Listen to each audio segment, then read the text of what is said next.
the West Memphis 3 case.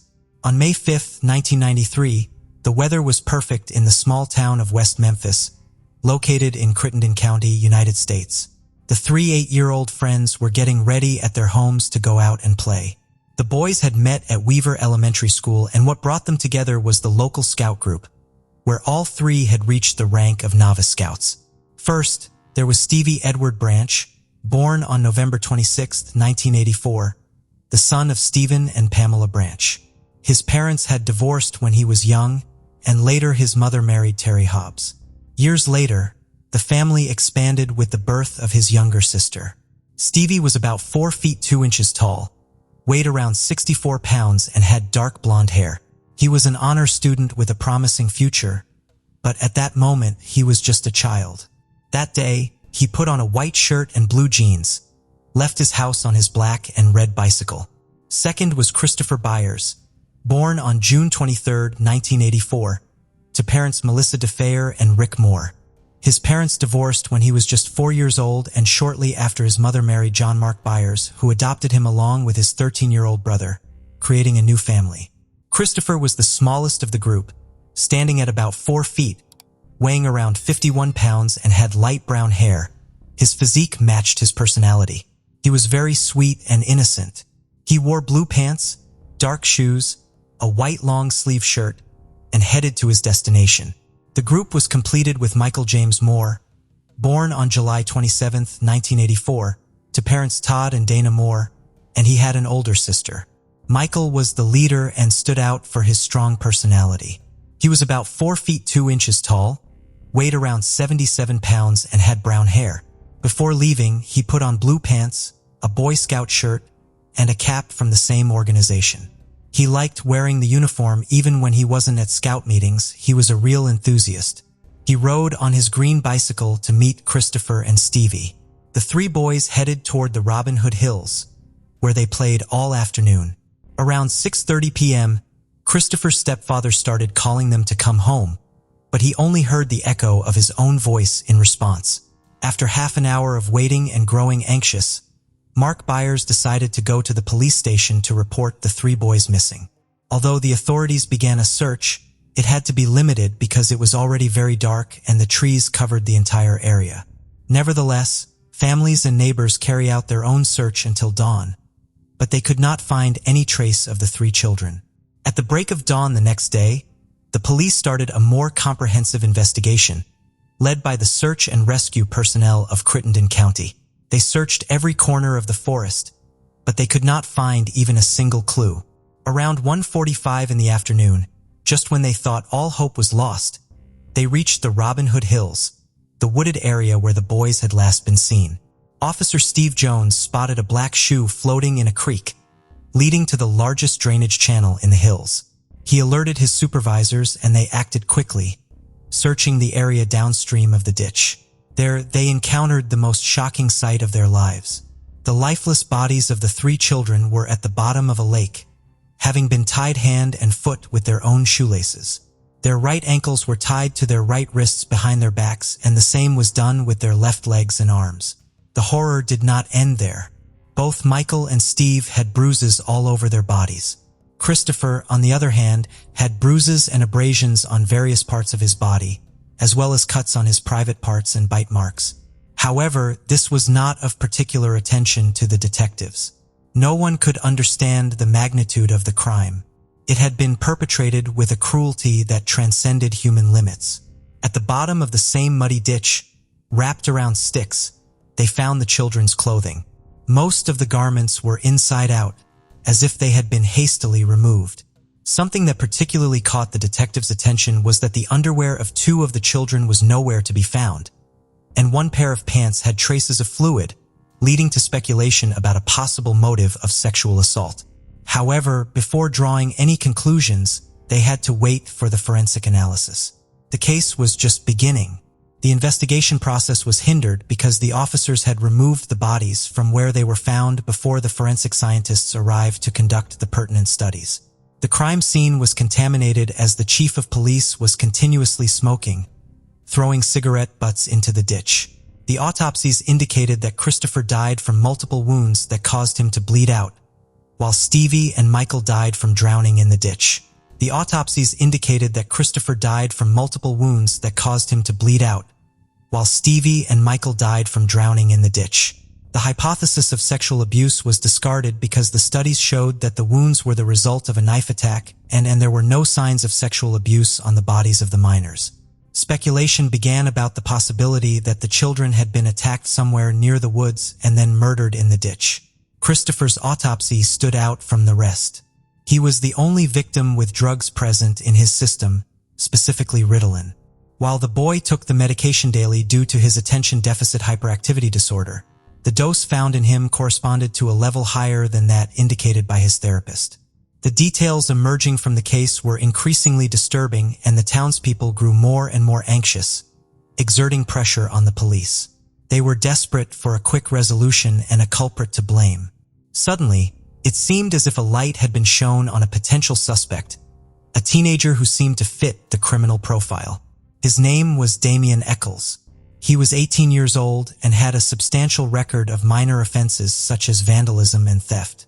He had dropped out of high school and had been institutionalized due to mental health issues. The police, who had been speculating for some time, saw him as the perfect scapegoat. Eccles was always attracting too much attention with his heavy metal band fandom, his interest in pagan religion, his dark clothing, and his black hair, making the townspeople feel scandalized whenever they saw him. His family, being from a lower social class and having had interactions with social services on several occasions, was also known to the police. On May 7, 1993, Eccles was interrogated for the first time. He denied knowing the 3 murdered children or having anything to do with the case. He even agreed to a polygraph test, which suggested that he was innocent. However, prejudices persisted and there was no concrete evidence against him. Despite this, the media and the entire town had already deemed him guilty. Public opinion alone was not enough to close the case. The manager of Bojangles, a local restaurant, contacted the police for the second time that week. After seeing the case on television, he believed there might be a connection to an incident that had occurred at his restaurant on May 5th, near where the bodies were discovered. At 8:40 p.m. on the day of the children's disappearance, he had called the West Memphis Police Department to report a strange incident. A man with brown hair had entered the restaurant, covered in blood, with muddy feet, a bruised arm, and appearing disoriented. He had then gone into the women's bathroom. A few minutes later, the man left the restaurant, and the employees discovered blood smeared on the walls of the bathroom. Officer Regina Meek responded to the call, speaking to the manager through a drive-through window. She didn't seem particularly concerned about the information and left without checking the bathroom. After the manager's second call, Detective Bryn Ridge and Sergeant Mike Allen returned to the restaurant, this time with a more proactive approach. They collected scrapings of the blood from the bathroom wall, but did not bother to question the other employees about the incident. The scrapings were never sent to a crime lab for analysis and were later declared lost. The lead was dismissed because the prosecutor argued that it was completely absurd to think that the person who committed the murders and took great care to hide the bodies, clothes, and bikes of the children would enter a public place covered in blood. Moreover, the injuries would have made it very difficult for one person to have killed all 3 boys alone. The police were desperate for someone to bear witness to the crime that they believed Eccles had committed. They interrogated Jesse Miskeely Jr., a 16-year-old with a mental disability, for 12 hours without the presence of his parents or an attorney. After numerous twists and turns, Ms. Skelly implicated himself, Eccles, and Jason Baldwin in the crime, despite not having any connection to Eccles. However, his statement was inconsistent with the forensic evidence, as he described the boys being tied up with an industrial rope, whereas they were actually bound with their own shoelaces. Within a few hours, Ms. Skelly retracted his statement, even providing an alibi that he was in another town watching a wrestling match on the night of the murders. But it was too late. The police had what they needed: 3 perfect suspects, capable of creating 3 distinct knots to subdue the victims, just as the crime scene suggested. The media frenzy that ensued portrayed the 3 suspects as guilty, further fueled by the satanic panic phenomenon sweeping across the United States at the time, where heinous crimes were often associated with devil worship and the resurgence of cults. The West Memphis authorities crafted a strong narrative against the three young men, labeling them as outcasts who had committed the murders as part of a satanic ritual. When Eccles' home was searched, a book with a pentagram on the cover was found. The police saw this as sufficient evidence to claim that the three teenagers were involved in a black magic cult, shaping the narrative they wanted to impose on the public consciousness. People began to come forward claiming they had seen Eccles near the crime scene. Detectives managed to interview two girls aged 12 and 15 who claimed they had heard Damien confess to the murders. An anonymous statement claimed to have seen Eccles covered in mud on the night the children disappeared. However, the real lead was provided by a woman named Vicky Hutchison. She said her son Aaron, who sometimes played with the three young victims, had seen strange things in the woods. Nonetheless, her statement was dismissed due to its lack of solidity. Vicky didn't give up and provided a second statement in which she claimed to have seen the teenagers performing a ritual, which later turned into debauchery, on the same night that the victims disappeared. She alleged that the teenagers had abused the boys. However, there was no evidence of this on any of the bodies, and her testimony was extremely odd. Vicky committed to gathering more evidence and invited Damien to her home for a conversation. She hid a microphone and recorded every second of their talk. However, the young man didn't say anything that could be used against him. Frustrated by the lack of evidence, the police stated that the tape was inaudible, but didn't prove Eccles' innocence under any circumstances. Both he and Jason were arrested on June 3rd of that same year. Jesse Miscali Jr. was tried separately from the other two accused, providing several statements that did not match the facts narrated by the prosecution. The trial was heated, and an expert on false confessions stated that the young man had suffered from police coercion. They had taken advantage of his mental condition to tell him a version of the crime, and he ended up believing it. However, none of this was taken into account when delivering the sentence. On February 5, 1994, Ms.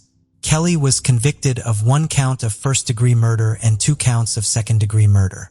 Although he avoided the death penalty, the judge sentenced him to life imprisonment plus 40 years.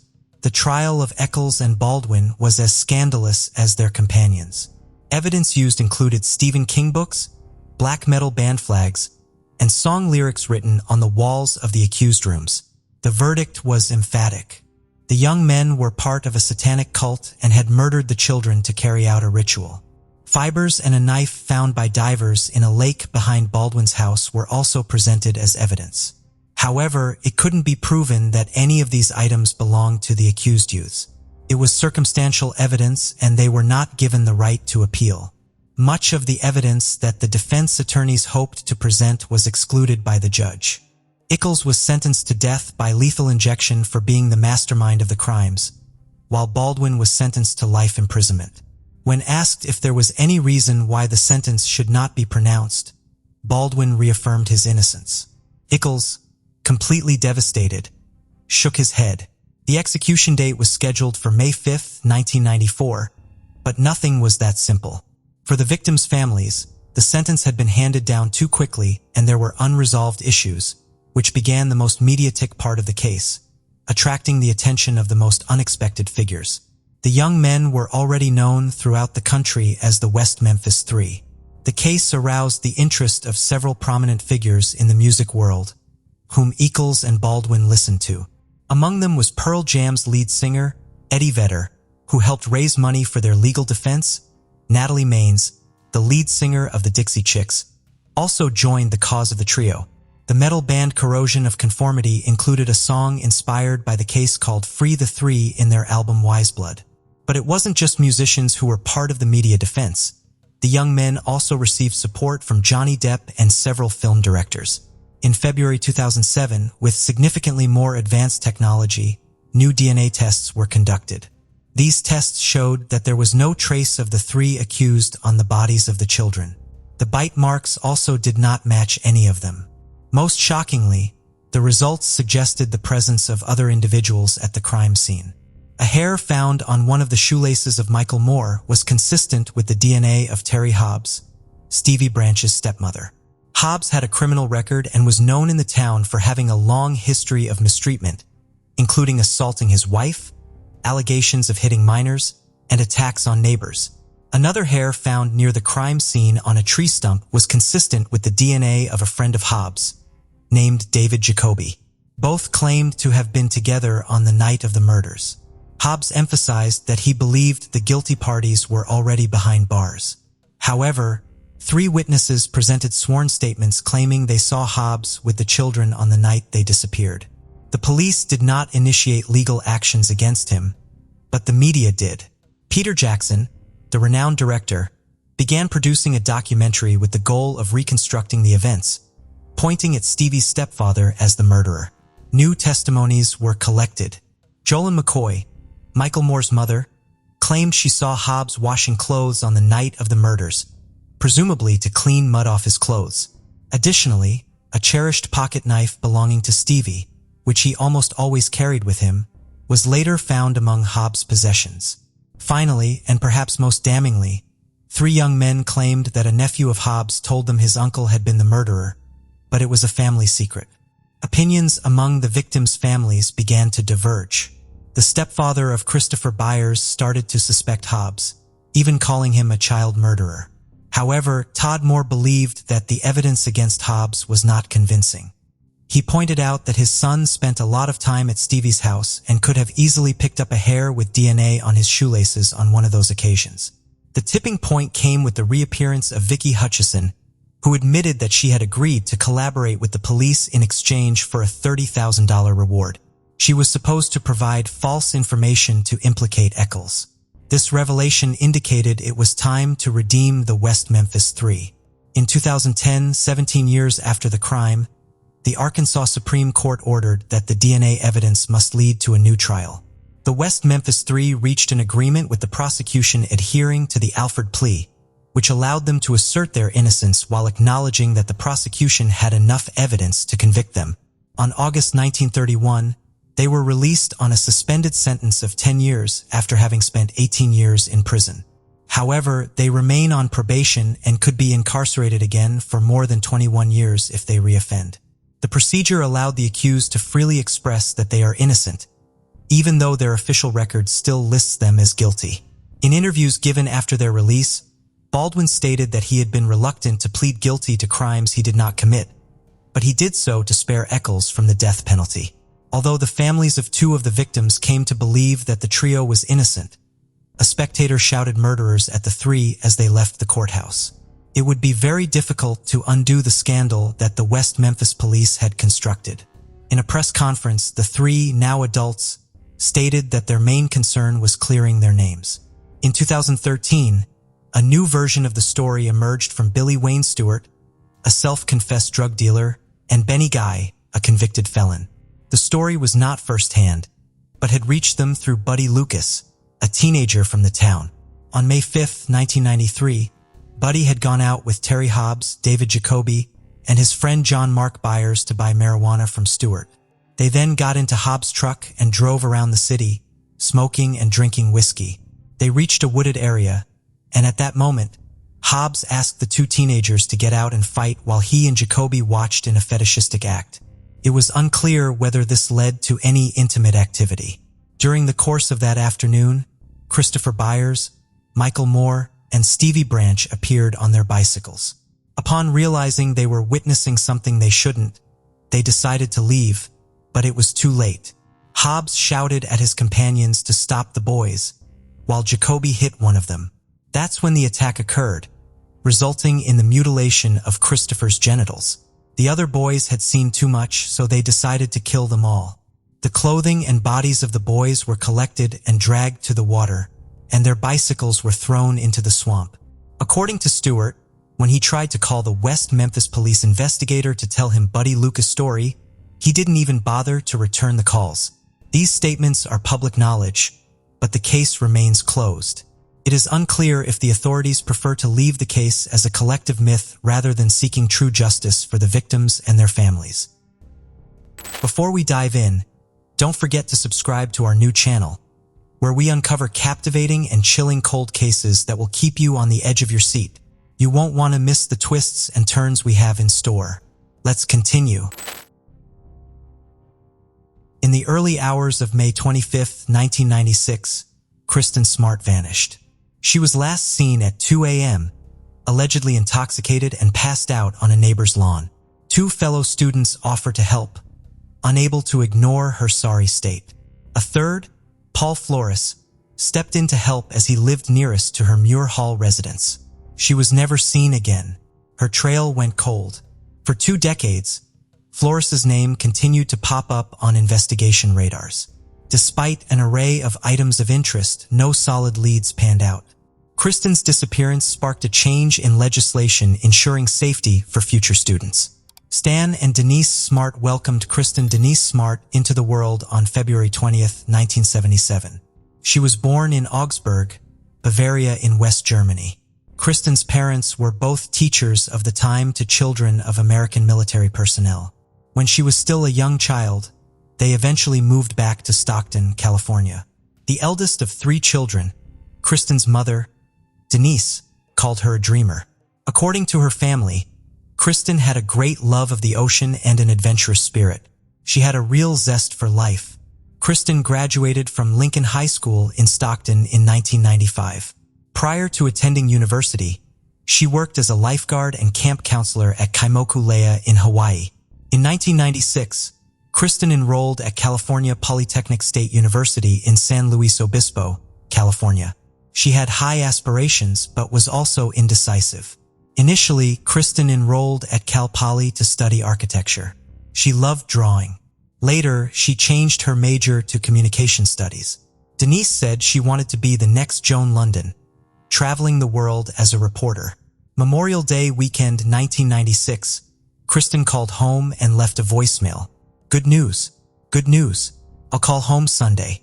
The call never came. Like clockwork, Kristen checked in with her family every Sunday. But for the Smarts, all communication ceased that faithful weekend.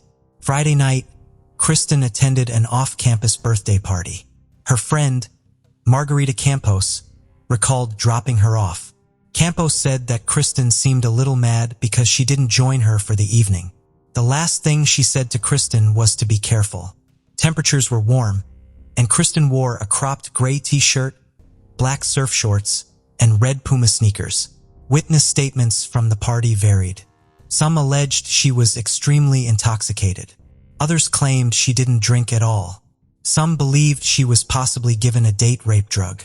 On May 25, 1996, at 2 a.m., fellow student Tim Davis spotted Kristen passed out on the lawn next door. Together with Cheryl Anderson, an acquaintance of Kristen, they both helped her walk back to her campus dorm, Muir Hall. It was then Paul Flores reached the group and offered to help take Kristen back to the residence. He was leaving the party too and spotted them on his way back to his own dorm, Santa Lucia Hall. Once all 3 reached the Cal Poly campus, Davis left the group since he lived off campus.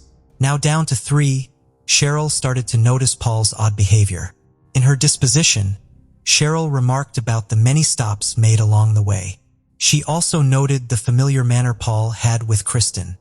He held her around the waist as Kristen wrapped her arms around his neck. Paul even suggested that Cheryl go ahead as they tried to catch up. Cheryl eventually went her own way, but not before double-checking with Paul about ensuring Kristen's safe return. Paul claimed he walked Kristen to the intersection of the hallways that led off to both their respective residence halls. This was around 2:30 a.m. on May 25, 1996. Kristen Smart has never been seen or heard from since then. When Sunday rolled around without a call from Kristen, Denise didn't grow immediately concerned. With Monday being a holiday, anything could have come up. Kristen's roommate, a neighbor, however, found it unusual. They contacted the university police department to report Kristen missing. No report was taken. Concerned, they called Kristen's family and the San Luis Obispo Police Department. On May 27, 1996, Denise received a UPD asking if Kristen had returned home for the weekend. She hadn't. The UPD only filed the missing persons report 3 days after her last sighting. Kristen's roommate, Crystal Calvin, revealed that none of her personal belongings were missing. This suggested to authorities that Kristen probably didn't make it back to her room. Paul Flores was now a person of interest. He was the last known person to see Kristen. 5 days after Kristen went missing, Paul was interviewed by the UPD investigators. 5 days after Kristen went missing, Paul was interviewed by the UPD investigators.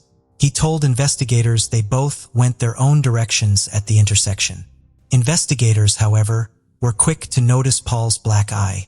When asked about it, Paul said he was elbowed in the face during a basketball game. A friend later refuted this story. He insisted that the black eye was there before the basketball game. Paul allegedly told him he didn't know how he got the black eye, he just woke up with it. A month later in June, Paul was interviewed again, this time confessing he lied about the black eye incident. Paul changed his story. He apparently hit his eye on the steering wheel of a truck. When questioned further, Paul said that the story sounded unlikely. Paul told investigators he was in his truck at around 2 a.m. on the morning of May 27, 1996, installing a car radio because he was selling his truck. Family lawyer for the Smarts, James R. Murphy Jr., said Paul was last seen with Kristen after the party. His injuries looked consistent with those of someone involved in an altercation. Cadaver dogs were called in to assist in the search for Kristen on June 29, 1996. For dogs trained to search for human remains were used individually to search Santa Lucia Hall. Each dog alerted to room 128, Paul Flores's room. The dog showed no interest apart from the corner of one mattress, a mattress Flores told investigators belonged to him. Carta dog handler, Adela Morris, said cadaver dogs can detect the slightest physiological changes. Their reactions during the search indicated a strong possibility of a dead body being in room 128. A second handler, Gail LaRock, recalled the behavior of her boxer, Tori. When allowed to search, Tori repeatedly searched the left side of room 128, the side used by Paul Flores. The dog's behavior and strong reaction indicated she found a scent, but was still searching for its source. Paul Flores remained the strongest suspect. Nobody meant no formal charge. Paul went on to live his life as a free man shrouded in a cloak of suspicion. From 1996 through February 2007, investigations continued. Searches were conducted in all possible locations, including 4 properties owned by the Flores family. None of them yielded any positive results. On the advice of his lawyer, Paul Flores pleaded the Fifth Amendment of the United States Constitution protects individuals from incriminating themselves. The person who invokes this clause cannot be compelled to provide information that they feel could incriminate them further. Paul, therefore, had the right to remain silent during his 1997 deposition. Attorney James R. Murphy hit a brick wall. Paul's silence and refusal to cooperate left investigators scrambling for new leads. Although all evidence left back to Paul, former Sheriff Ed Williams himself said he saw no way of completing the case. Authorities were getting frustrated. The Smarts took it upon themselves to file a wrongful death charge. The court, however, decided against proceeding with the charges. Kristen's case was still an active criminal investigation. Paul and his Kristen Smart or the accusations against them. Although Derek C., one of Paul's roommates, said Paul allegedly joked about Kristen's disappearance, these allegations remain speculation as Paul shielded himself against further questioning by lawyering up. 6 years after going missing on May 25, 2002, with no remains having been found, Denise Smart confessed it was a bittersweet moment of closure. Then Chris Lambert broke the silence. Chris was 8 years old when Kristen went missing. Haunted by the ever-looming billboard over Arroyo Grande, Chris found himself asking why there were still no answers all these years later. Hearing about Kristen's disappearance at a young age frightened him. Chris became fixated by the case. In May 2018, he quit his job at a musical instrument shop to work on the podcast full-time. With no formal training in law or journalism, he was driven only by a passion for answers. He began asking questions to see if he could get people talking. In February 2019, Chris's determination paid off. He decided to visit the memorial to Kristen on Shell Beach on her birthday, February 20th. Armed with a cell phone, Chris waited to meet someone willing to talk about Kristen. As luck would have it, he ran into Kristen's mom there and was able to talk with her about her daughter. From there on, Chris and the Smarts developed a strong relationship and worked on getting Kristen's story out to the public. The podcast, In Your Own Backyard, took on a life of its own. What started as a local series exploded onto the national scene. To date, it has raked in over 11 million downloads. The podcast follows the case of Kristen Smart and her disappearance from the Cal Poly campus. Chris had a knack for getting people to talk to him. He was able to obtain interviews with people related to the case to varying degrees. Chris searched for witnesses that were reluctant to speak or overlooked by investigators. He was able to uncover multiple allegations that remained mere speculations over the years. A former colleague of Paul's mother, Susan, claimed she complained about not sleeping well after her husband got a call in the middle of the night during the Memorial Day weekend. He left in his car after the call. Another claim came from one of Susan's tenants. This time, the tenant told Chris that every morning after Kristen's disappearance at 4:20 a.m., an alarm would go off from the area of the backyard. A third interview with an Australian exchange student brought to the forefront a possible altercation between Kristen and Paul. According to Chris, the student alleged to have seen Kristen fighting off Paul on the night she disappeared. In an effort to tie up all of the speculations made by people interviewed by Tussle with Kristen. The second, that Paul's father, Ruben Flores, helped cover up the crime. And the third, that the body of Kristen Smart was buried in the backyard of the Flores home. Another disturbing development in his investigation was that Chris uncovered allegations of gross misconduct by Paul over the years. Women who went to school or worked with Paul reported his overly flirtatious behavior and excessive drinking habits. For women approached the Daily Beast, alleging Paul had sexually or physically assaulted them. An ex-girlfriend even went as far as to claim that Paul brandished a butter knife in her face during a fight. 13 more women had accusations leveled against Paul, including predatory behavior, harassment, and sexual assault. Although Chris has made 2 attempts to contact Paul, he had no success. He figured an interview could tie up loose ends, but more importantly, it would give Paul a chance to explain the allegations against him and give his side of the story. However, he refutes the claim that Chris tried making contact with her family. Susan stated she could shoot plenty of holes into Chris's investigation. Sheriff Ian Parkinson of the San Luis Obispo Sheriff's Department credits Chris for helping move the investigation forward. Parkinson commended Chris on putting together a well-done podcast. He said getting the story out there persuaded people to come forward, the value of which has been a game changer. Denise Smart also credited Chris saying, "The stars aligned when the podcast aired." Denise further thanked Parkinson for putting vigor back into the case of Kristen since taking office in February 2011. Despite the continued silence of the Flores family, the investigations along with the podcast shook their precarious foundation. On January 29, 2020, 2 trucks owned by Paul were taken into evidence. On February 5th of that same year, search warrants for specific items of evidence were issued for 4 different locations. This included a home in Los Angeles. Paul was briefly detained while the search was carried out. By April 22, 2020, the Los Angeles Times reported that a search warrant was served at the home of Paul Flores in San Pedro, California. Items of interest were successfully retrieved during the search, including date rape drugs and videos of Paul sexually assaulting young women. Paul was then arrested on February 11, 2021 in Ranchos Palos Verdes, California on suspicion of being a felon in possession of a firearm. In March of the same year, a search warrant was issued for the home of Paul's father, Ruben Flores, using cadaver dogs and ground-penetrating radar to carry out the property search. An older model Volkswagen was towed away for evidence after a search conducted by the dogs. On April 13th, Paul and his father Ruben were taken into custody by San Luis Obispo County Sheriff's Department in relation to Kristen's case. Paul was charged with murder and Ruben with being an accessory after the fact. Paul may have gotten away with a charge of sexual assault due to the statute of limitations, but murder committed during a rape or attempted rape still carries a first-degree felony murder charge. In September 2021, a judge ruled that there was sufficient evidence for the case to proceed to trial. Set to begin in April 2022, the trial was delayed and moved to Monterey County. The trial began on July 18, 2022. Paul and Ruben are being tried separately with two different sets of jurors, but at the same time.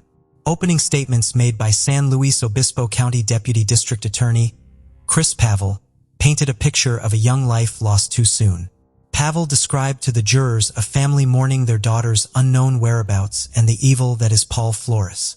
He added that evidence found at his father Ruben's house suggested both men were responsible for the death and subsequent disposal of Kristen's body. Paul's defense attorney, Robert Sanger, called that evidence into question.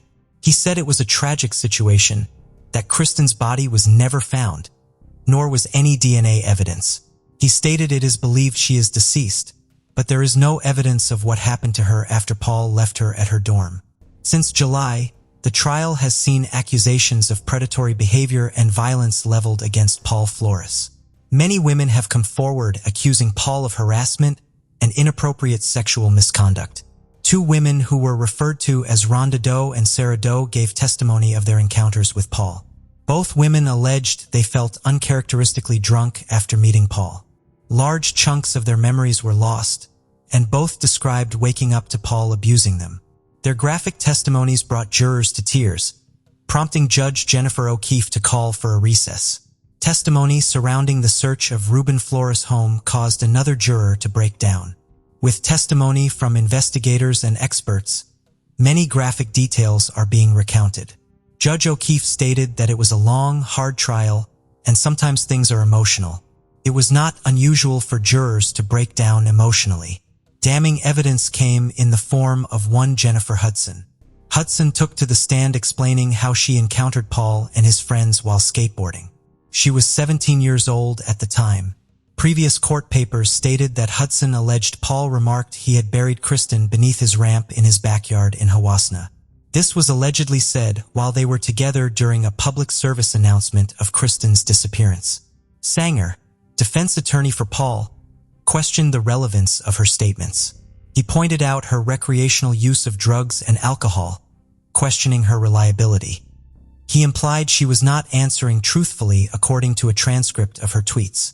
Hudson acknowledged her lack of action in notifying police. She said she only came forward after the podcast was aired. She further admitted that she canceled an interview with a detective after meeting the producer of the podcast in 2019. Sanger further questioned Hudson on whether she thought Kristen Smart was buried in Susan Flores's backyard. She reportedly responded that made the most sense. When Sanger pursued that Hudson had affiliations with motorcycle gang members, the line of questioning was objected to by prosecutors, the judge siding with the prosecution. During a cross-examination by Perel, he asked Hudson to explain a previous statement in which she said she felt responsible for the misery of the Smart family. Hudson responded by stating that had she not been a coward, she would have come forward earlier. After her testimony, Hudson reportedly broke down in tears.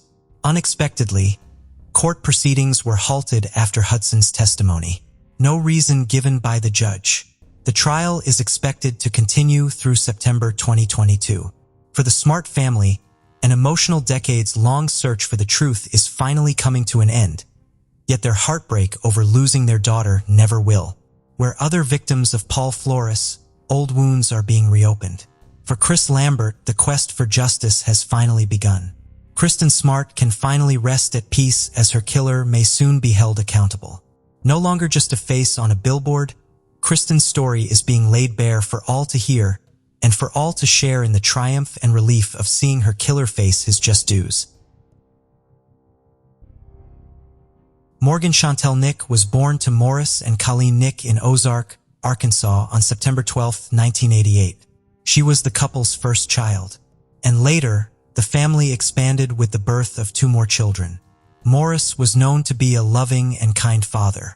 Those who knew the couple said they embraced their parental responsibilities, doing everything in their power to make life easier for their children.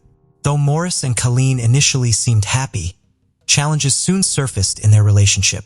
When Morgan was 6, they decided to separate, which ultimately led to a divorce.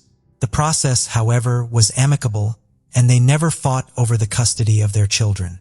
The children primarily lived with Colleen, a devoted mother who always put her children first. Morgan and Colleen shared a close bond, spending most of their time together. Morgan excelled academically, despite her young age. Having just completed kindergarten, her family could already envision her thriving in elementary school. Personality-wise, Morgan was a shy child with a big heart. She loved apples and was fond of cats, leading her mother to allow her to have one as a pet. Despite her shyness, Morgan was actively involved as a Girl Scout and enjoyed playing with other kids. She dreamt of becoming a circus artist or a doctor when she grew up. On June 9, 1995, Colleen received an invitation from a friend to watch a minor league baseball game in Alma, Arkansas. Thinking Morgan might enjoy watching other kids play, she asked her to accompany her to the game, about 30 minutes away from their home. It was a night game, starting at 9 p.m. Upon arriving, the stands were already packed, but Colleen managed to find a spot for herself and Morgan.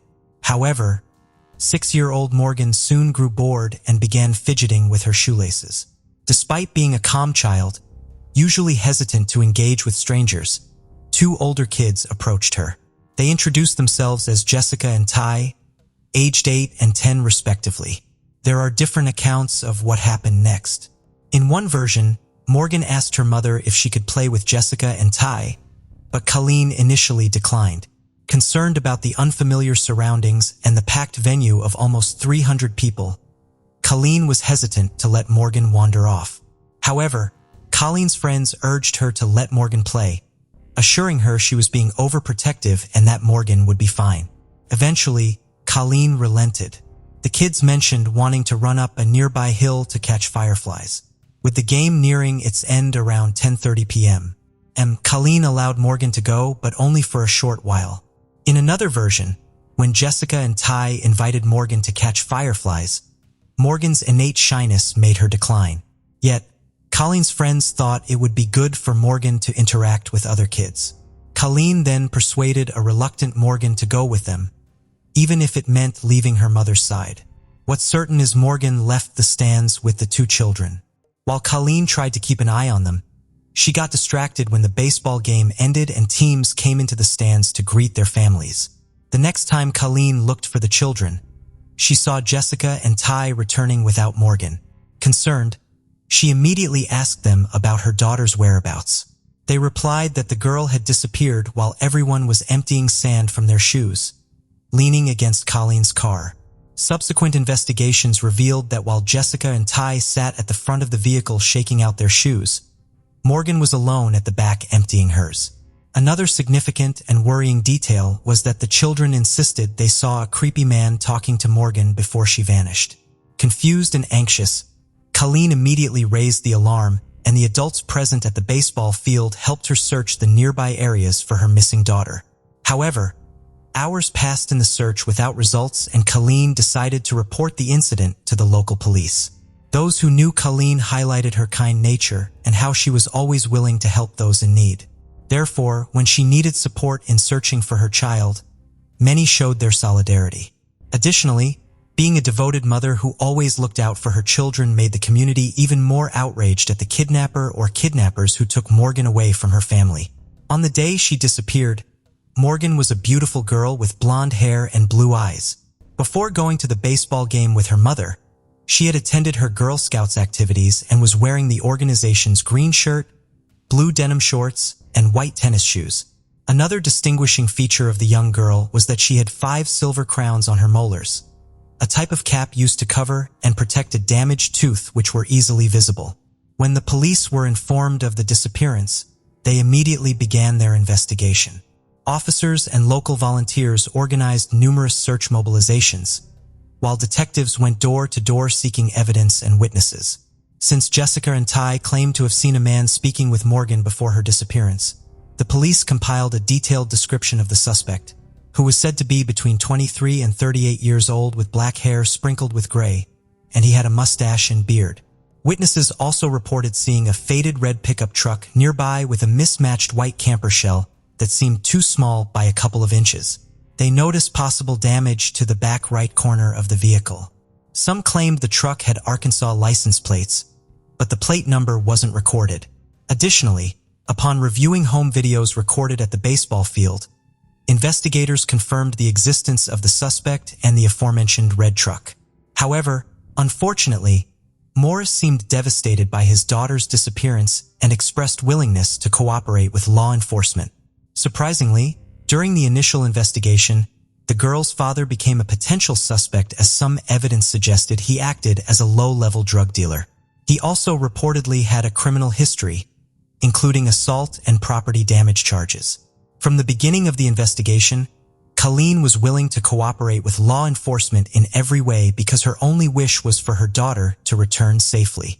However, when investigators initially suspected Morris, her ex-husband, of being involved in Morgan's disappearance, she felt the police were making a grave mistake. She defended him, claiming he would never harm their children. Fortunately, the police soon ruled out Morris as a person of interest and focused their attention on Clifford Joe Pullen, rumored to be his drug supplier. This individual had a criminal record, and in addition to being arrested for marijuana possession, he had also been charged with first-degree rape of a minor in 1995, suggesting he might be capable of kidnapping. Nevertheless, authorities quickly cleared Clifford of any suspicion and stated he was not involved in Morgan's disappearance. Although the police received numerous leads at the time, none led to Morgan, and months and then years went by. During this period, information from Albert Harvey, a resident of Stuttgart, Arkansas, seemed promising. He claimed he had seen a man fitting the suspect's description with a blonde child trying to enter his truck.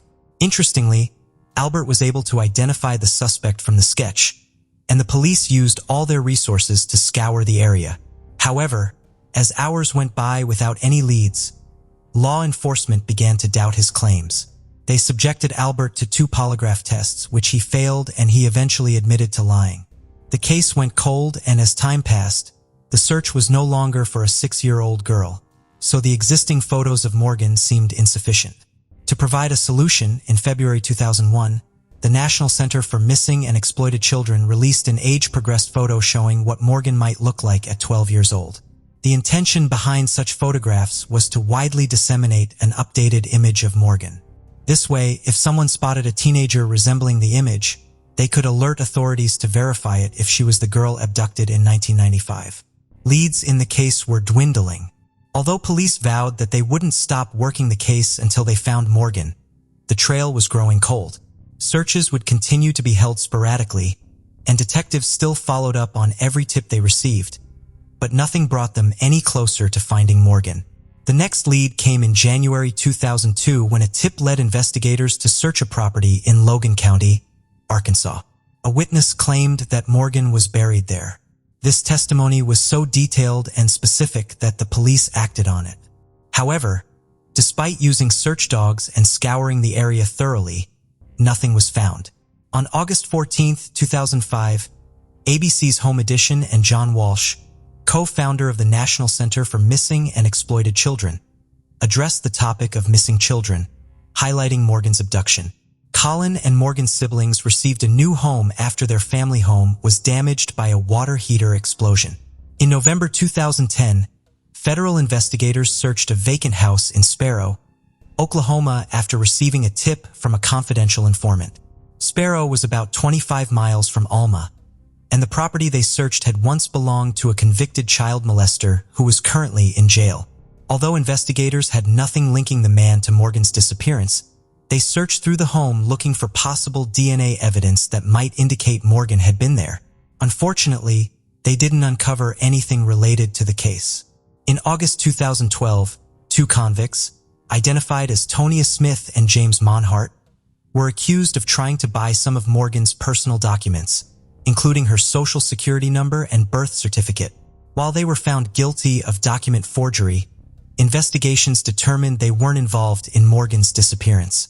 On December 1837, police conducted another search on a property in Sparrow. Some reports said it was for an unrelated investigation, while others believed it was connected to Morgan's case. Notably, the search dog signaled to a well on the property, which then became the focus of the search. After an intense 24-hour search, investigators left the property without finding any evidence. In November 2021, detectives identified Billy Jacklinks as a potential suspect in Morgan Mick's abduction. An Arkansas resident, Billy was a registered sex offender who had been in and out of prison since 1992. Reports suggest he had a typical upbringing, with no apparent signs of deviance. He served in the U.S. Army during World War I and later worked for an airline in Dallas before returning to Arkansas. Despite seemingly staying out of trouble, he was arrested and charged with sexual offenses in 1992, 2 months after Morgan's 1995 disappearance. Billy attempted to kidnap an 11-year-old girl only 8 miles from where Morgan vanished. Witnesses reported he drove a red pickup truck, aligning with descriptions from Morgan's case.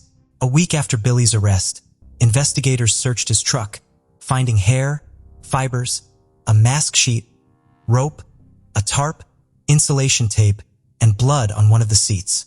The samples were stored for future analysis, but it's unclear if they were tested then. Shortly after his arrest, Arkansas State Police and the FBI tried to question him about Morgan's case, but he invoked his right to an attorney and refused to talk. Regarding the 11-year-old he tried to kidnap, Billy proclaimed his innocence, but he was convicted of sexual solicitation and sentenced to 6 years in prison in 1995. Billy remained behind bars until his sudden illness and death on August 5, 2000. In 2021, a news channel aired a documentary titled Still Missing Morgan. Arkansas's police mentioned they were still seeking information about the red truck with an attached white cabin. The documentary led to over 200 new tips, but none have resolved the case. The revelation about Billy Jack Links was the last major update, but Morgan's disappearance remains an active investigation, with the police continuously receiving tips.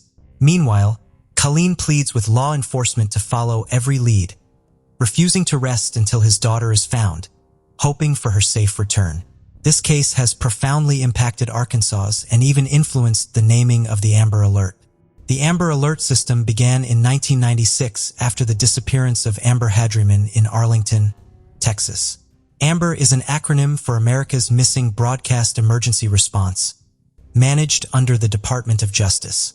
The Morgan Nick Amber Alert is Arkansas's name for the program designed to alert the public when a child goes missing. This program is a joint effort between local law enforcement, media outlets, and civic groups to raise awareness about potential abductions, thereby increasing the chances of locating the missing child.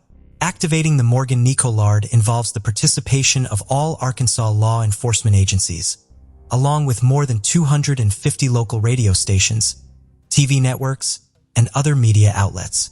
This information is quickly disseminated to all parties, enabling them to broadcast details about a possible abduction widely. As of 2023, the case remains unsolved. Since Morgan's disappearance in 1995, her father, Morris, has opted for privacy, preferring not to discuss his daughter's case publicly. In contrast, Morgan's mother Colleen is vocal about her ongoing efforts to bring Morgan home. Colleen lives in Alma, Arkansas, where she runs the Morgan Nick Foundation, assisting families dealing with abductions or missing persons. Beyond advocating for these families, Colleen spreads awareness about daily dangers faced by children and offers detailed resources to help parents and teachers understand online safety basics and parental control apps. Despite extensive investigations that have yielded thousands of leads, there is still no concrete information on Morgan's whereabouts. The FBI and local communities have offered a reward of $60,000 for information leading to the recovery of Morgan Nick and the identification, arrest, and conviction of those responsible for her kidnapping. The case of Sheila LaBar, a monster with an angelic appearance. Psychological and physical traumas received at an early age can have a very unpredictable effect on adult life. Of course, far from always, they lead to the fact that a person becomes cruel and seeks to hurt others, but sometimes it is the trauma can give rise to a real monster. Criminal psychologist Adrian Rain believes that there are genetic and psychophysical mechanisms that can turn a person into a cold-blooded killer, about which he wrote in detail in his book, Anatomy of Violence. History knows a lot of serial criminals who had a truly hellish childhood, and perhaps to them can be attributed our heroine today, Sheila LaBar. This woman had an angelic appearance which she skillfully used, seducing her victims and then brutally murdered them. Despite the fact that the court was able to prove only 2 of her crimes, criminologists are sure that there were many more. And now let's look at this difficult story from the beginning and try to understand whether Sheila LaBar was a born monster or became him as a result of the cruelty that she faced in childhood. Who is Sheila LaBar? Sheila LaBar was born in 1958, the July 4th, in the small country town of Fort Payne, Alabama. She was the youngest of 3 children of her parents and was raised with her brother and sister Lynn. Her childhood was spent in a picturesque but rather secluded place on a farm nestled among cornfields. According to the memories of Lynn's older sibling, Sheila was an active, inquisitive, and open-minded girl with a creative streak. She liked to be in the center of attention, had a good voice and cute appearance. So perhaps, if her life had turned out differently, she would have become a famous actress or singer. But instead of bright posters, her name decorated the pages of criminal chronicles. The unimaginable cruelty of her father. The head of the family, Manuel Bailey, for many years suffered from alcohol addiction, although it would be more accurate to say that his addiction suffered from his entire family. He often went on binges, turning into a real beast who enjoyed abusing his wife and children. He insulted and humiliated them, beat them with anything that came to hand, could throw everyone out in the middle of the night in a downpour or frost, and locked himself in the house, not letting anyone inside. Mothers, daughters, and sons often had to spend the night in a barn or in the open air in the field. One day, when Manuel was once again in a drunken rage, he began throwing dishes and other objects at his family members. The mother tried to cover the children as best she could, but one of the flower pots thrown by her husband hit her youngest daughter Sheila in the head.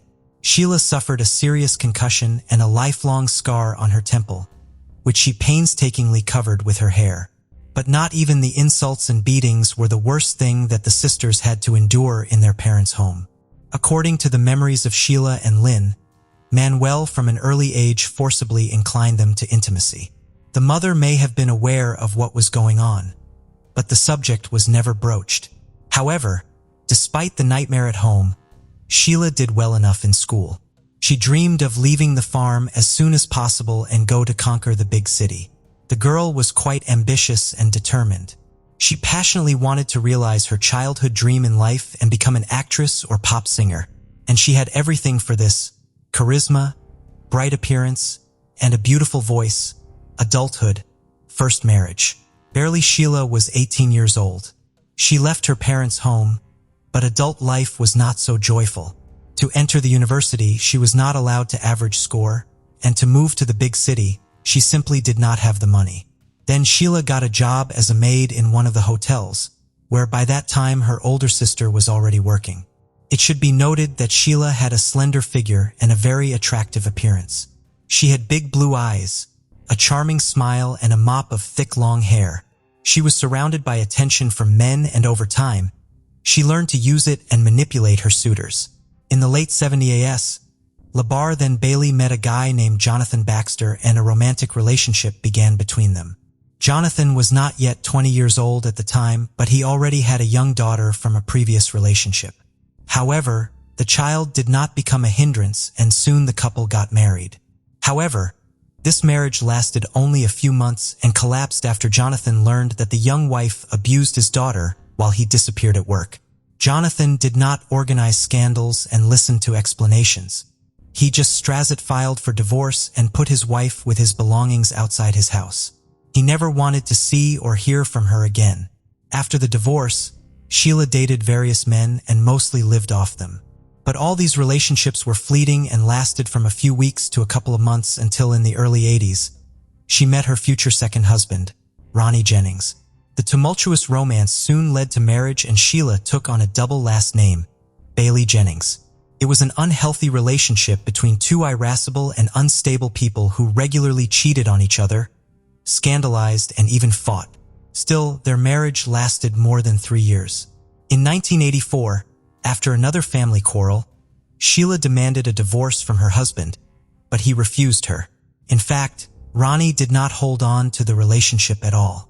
He just wanted to piss off his wife and make her mad, and he succeeded. Sheila became hysterical, took a large number of drugs in front of her husband, drinking strong alcohol, and after this infernal cocktail, sat behind the wheel of the car and rushed down the road. Naturally, soon Sheila, under the influence of pills and alcohol, lost consciousness, flew off the road and at high speed crashed into a tree. She miraculously survived, but suffered a massive head injury. She spent more than a week in a deep coma and doctors made no prognosis. When Sheila finally regained consciousness and gradually recovered, she was transferred to a psychiatric hospital where she spent several months. She later complained of her sister that one of the orderlies was constantly harassing her and possibly taking advantage of her helpless state when she was heavily sedated. After all this, Sheila returned to her second husband's home but began to behave not just aggressively but threateningly toward him. When during another scandal, she attacked Ronnie and poked him in the chest with nail scissors. Ronnie, fearing for his own life and health, filed for divorce and hurriedly moved out of the mad woman, rich lover. When the second marriage was dissolved, the young woman began looking for lovers through the dating columns of the print media, and she left her ads there as well.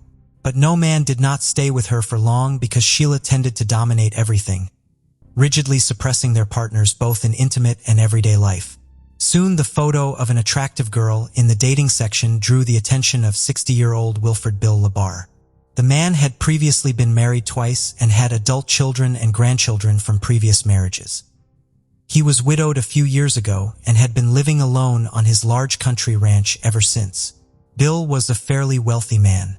He had a chiropractic office in Epping, New Hampshire, and on the ranch, he raised horses. At the same time, he was very lonely and needed a strong, powerful woman. In fact, that's exactly what he found. Sheila was attracted by the wealth of her new acquaintance, and she decided that it would be an ideal union for her. And to make Bill completely lost his head, she began to send him a postal mail frank letters, supplementing them with her nude photos. The trap worked, and soon LaBar invited a charming pen pal to visit his ranch. Their romance developed rapidly. An elderly man is not stingy on expensive gifts for a young mistress, and in the summer of 1987, she moved to live with him. This has incredibly flattered the doctor, who now went out in public with a beautiful companion who was half his age and was fit for him as a daughter. Nevertheless, he did not plan to marry Sheila. However, Sheila, not waiting for a marriage proposal, changed her name, calling herself LaBar. Bill was surprised by this turn of events, but he did not object. Sheila began to interfere in all the affairs of her elderly lover, starting to control his business, finances, and disposition of his property. In addition, Bill was getting older and could not satisfy the intimate needs of a young woman. Then, according to Sheila herself, he allowed her to meet other men whom she often brought directly to their home. One of Sheila's regular lovers closer to the mid-90s was a Jamaican national named Wayne Ennis. He was much younger than Sheila and was initially hired as an au pair on the ranch, but soon the young man, with Bill's consent, which was probably given under pressure from Sheila, moved to live in the owner's house. In 1995, Sheila and Wayne officially legalized their relationship, and the spouse considered that from now on, he would be the couple continued their relationship online. Sherry sent photos of ultrasounds and her growing belly. "I just bulged out my belly. Jerry wanted to believe it so badly that I had no doubt. He would see the pregnancy even if it wasn't there," Miller would later say. Soon, on November 5, 1999, Jerry Cassidy received an email, presumably from Bruce Miller, in which he wrote that he knew about everything and would not let the bastards be born. A concerned Jerry tried to contact Jerry. Hours later, she texted him herself, informing him that she had to leave for a few days and that she would text him later. The next day, Jerry received a message from Bruce and learned that he had forced his wife to have an abortion. Attached to the letter were photos of a battered Sherry. "I remember standing in front of the mirror trying to draw bruises on my stomach." Sherry would later recount, Jerry had reached a tipping point. His children, not one but two twins at once, had been killed by Bruce Miller. He was again devastated and full of anger. He blamed Bruce for the deaths of his 3 children and the abuse of the woman he loved. After reconnecting with Sherry the next day, November 8th, Jerry said he couldn't go on like this. He would kill her husband. The couple set about devising a plan to kill him. They worked out routes, parking spots, and even the best place and time to get to the dump. Jerry then made the long drive from his home to Michigan. That same evening, as Bruce planned to leave work, he received a call from Sherry, and following the plan, asked if he could pick up a pizza on his way home. Distracted by the conversation, Bruce did not notice a man approaching him from behind, pointing his 20-gauge shotgun at him and pulling the trigger. After committing the crime, Jerry went home and Sherry began the next part of the plan.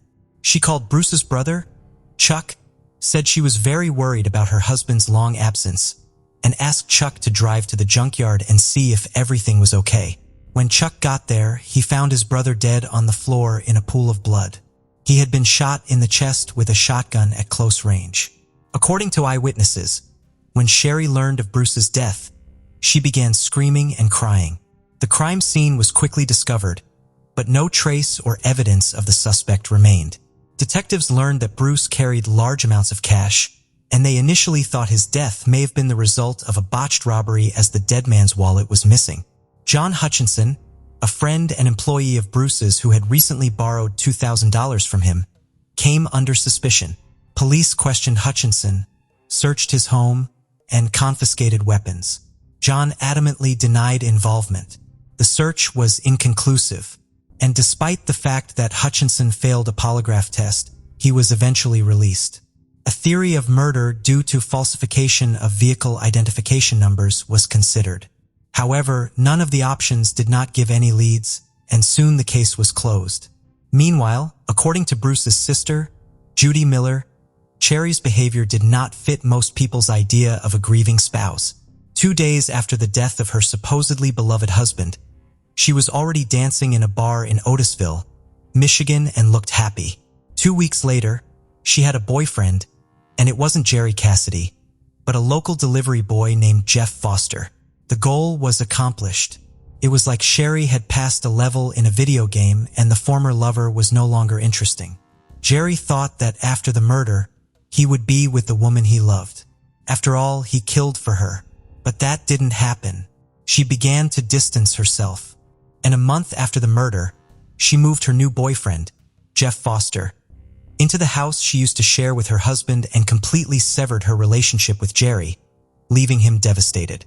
It was probably at this point that Cassidy realized he had murdered an innocent man in cold blood, and naturally, Sheila chose an occupation to her liking. She became an operator of intimate phone services. Since she had a truly enchanting voice, men fell for the bait and offered to meet her in person. Among such guys was Kenny County, who at the time of their acquaintance was barely 24 years old. The young man was attractive in appearance, very good-natured and open. However, he had a low IQ level due to which he was very gullible. This was exactly the kind of guy LaBar was looking for. Kenny was very close to his mother, on whom he actually depended, but Sheila, with the help of clever manipulations, managed to break this connection and literally lure Kenny to herself. She made him an unforgettable night of love and promised that they would be like this all the time. The young man decided that he had met the woman of his dreams, about which he informed his relatives and then moved to live in Sheila's house. But soon, Sheila showed the guy her true face, having arranged for him a real torture room in one of the rooms. Each time, intimacy inevitably turned into a brutal beating or something worse. Kenny's body was covered with bruises, abrasions, scratches, cuts, and burn marks, but he could not leave the house of the mistress who had completely subjugated his will. Sheila did not allow him to see and communicate with his loved ones, and his family could only guess what was happening to Kenny. The first alarm was raised by neighbors who periodically noticed the guy and were horrified by his sickly appearance. A few days before his disappearance, a local store clerk took a picture of the young man on her cell phone camera, and later, this picture was attached to the case file in court. In the photo, Kenny's condition could be described as deplorable. He was very thin, there were huge bruises under his eye and on his cheek, and his nose was probably broken. Judging by the degree of healing, all these injuries had been inflicted at different times, which suggested that the guy had been brutally beaten for a long time. The contents of his cart were also alarming. He rolled 2 large canisters of fuel to the cash register, as it later turned out, for his own cremation. The store employees were so puzzled and even frightened by the guy's appearance that they decided to report him to the police for possible domestic violence. But this time, Sheila managed to get away with it and they could not charge her with anything. Soon Kenny stopped contacting his family altogether, and when his worried mother arrived at LaBar's house, the owner behaved aggressively and advised to leave Kenny alone. All subsequent attempts ended similarly, at which point Kenny County's family filed a missing persons report with the police indicating that he may be being held forcibly at the country ranch, a home crematorium, and gruesome findings. When police arrived at Sheila's home, she claimed that the young man no longer lived with her and claimed that Kenny had run away because his mother, whom he was allegedly terrified of, began visiting them frequently. As evident, Sheila provided an audio recording in which she asks her lover if his own mother had attacked him, and he quietly gives an affirmative answer. It all seemed more than strange, and the very next day, an officer visiting Sheila secured a search warrant for the estate. Sheila had been on the police's radar many times before, and her name had been linked to another mysterious disappearance of a boyfriend. But over the years, Sheila had never been questioned and her house and grounds had never been searched. When the police arrived, they did not find LaBar at home, but they did see several fires burning near the outbuildings. The fires looked strange and were made of improvised materials, a mattress, fragments of wooden furniture, hay, etc., all doused with a flammable mixture. One of the bonfires had bones in it that clearly looked like human remains. The squad requested reinforcements in the form of forensic experts, reporting all the findings, but that turned out to be just the tip of the iceberg compared to what they discovered next. Almost all over the house were found poorly washed traces of blood. It was so much that it seemed as if there had been a real massacre. It turned out that the blood belonged to at least 3 different people. The bones smoldering in the fire belonged to the missing Kenny, and I remember hearing her scream, "No, Mommy. No, don't go." After that moment, the full implications of what I had done to Bruce, his friends, his family, Jerry, his friends, and his family hit me with full force. They will never see them again. Bruce was a great man, Jerry Miller wrote of her husband. He never hurt me or my children. All he did was love us. He wanted to adopt my children. He just wanted a family. The only man who loved me, and I ordered him killed. In 2022, Sherry gave a public interview to a popular TV station. She admitted that Bruce was not involved with the mob and never abused her. She admitted that she used makeup to fake bruises and faked ultrasound scans to manipulate Jerry. According to Sherry, she didn't do it for the money. She said that she was afraid Bruce would find out who she really was and felt that it would be easier for him to be killed than to learn the truth about her. Sherry admitted that she knew about Jerry's tendency toward depression and the briefcase of evidence, but was confident that she would talk herself out of anything and could manipulate the jury and the court. She was so convinced of this that she turned down a plea bargain that could have gotten her 15 years instead of a life sentence. According to Sherry, it took a public story to find peace with herself. It's still very hard for me to look in the mirror realizing what I did. I've been waiting to tell the truth and hopefully get a sense of peace from it. Sherry Miller remains incarcerated at the Huron Valley Women's Complex in Michigan. She is not eligible for parole. Who in one voice called her a crazy, unstable, and extremely violent woman. And Wayne Annis, the third husband, said that the ex-wife repeatedly persuaded him to kill Mr. LaBar in order to seize his property. But despite the defense's attempts to convince the court that Sheila was insane and in need of treatment, it was proven that she was aware of her actions at the time of her crimes. She was found guilty in July 2008 and sentenced to life imprisonment without the possibility of ever being released. All of her appeals were rejected. Sheila is now serving her sentence in Florida at Homestead Correctional Facility. Thanks for watching, guys. That was Jack. Subscribe to the channel and don't forget to click on the bell not to miss new stories. Hello. See you soon. Take care. But he's not a murderer. During the final sentencing, excitement gripped the Eckerd parents. Judge Anthony imposed a sentence of 50 years in prison without parole. The parents were broken. One miserable day had taken 2 sons from them at once. The cold-blooded murder of an innocent man and even a brother is clearly beyond the bounds of adequate human response. In the biblical story, the brother-killer Cain was banished from paradise as punishment. But he solved the problem differently, eliminating the source of his remorse. María Fernanda Sanchez, also affectionately known as Mafe, was born in the late 1990s in the warm state of Querétaro, Mexico. She was the daughter of Javier Sanchez and Carolina Castaneda, who quickly realized that she would be a source of joy and vitality in their lives. Mafe stood out from an early age, exhibiting an extroverted personality that paired well with her passion for travel, allowing her to easily make new acquaintances. She also had a deep love for music, which added a charming touch to her character. Over time, Mafe discovered the magic of yoga, a discipline that she believed helped connect her with her inner self, bringing her peace that was visible in her appearance and her ever-present genuine smile. Her thirst for knowledge led her to seek out new experiences and embrace every opportunity to learn.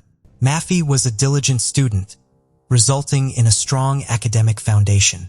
She chose to study communication and digital media at the Instituto Tecnológico de Estudios Superiores Monterrey. Her resume was impressive, boasting certifications in video editing and special effects from the Academia Artigiate, as well as digital marketing. From a young age, Mafe demonstrated ingenuity, an innate quality that she enhanced by pouring passion into anything that could elevate her creativity.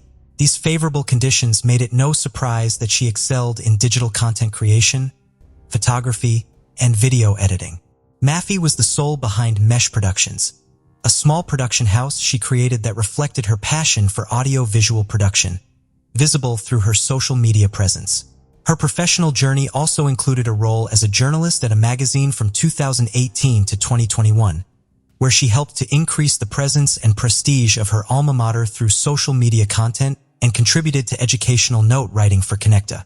Between 2020 and 2022, Mafe interned in innovation and digital marketing at Kellogg's Company, also taking on a leadership role as the director of editing and production at Emporio Studio, where she worked on projects for well-known companies.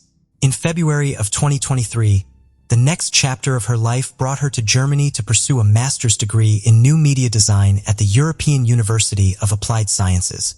Ever enthusiastic to acquire new knowledge and meet new people, Mafe settled in a modest apartment in the Berlin district of Treptow-Köpenick, maintaining her sociable spirit and contagious joy.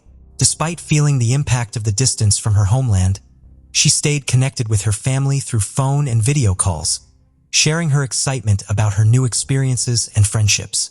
However, in July of 2023, a post in a group for Latinos in Germany on a well-known social network revealed a sign of vulnerability. Mafe was seeking a Spanish-speaking psychologist as she was going through a very difficult time. Like anyone away from home, although she had chosen to go abroad for personal growth, Mafe was also facing her own challenges. Despite new friendships and adventures in Germany, she began to feel a deep longing for her home, family, and culture.